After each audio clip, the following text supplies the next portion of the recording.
is that premise 2, objective moral values do exist. In moral experience, we apprehend a realm of objective moral values and duties that impose themselves upon us.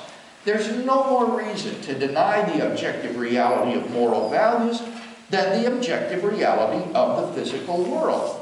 The reasoning of someone like Michael Ruse at best proves that our subjective perception of moral values has evolved through biological and social conditioning.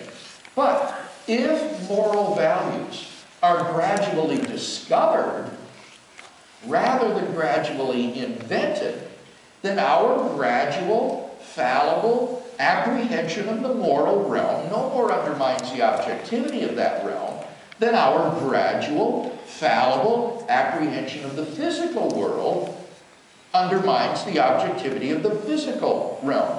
Most of us recognize, I think, that in moral experience, we do apprehend a realm of objective moral values. As Michael Ruse himself confesses in another place, and I quote, "The man who says that it is morally acceptable to rape little children is just as mistaken as the man who says 2 + 2 = 5.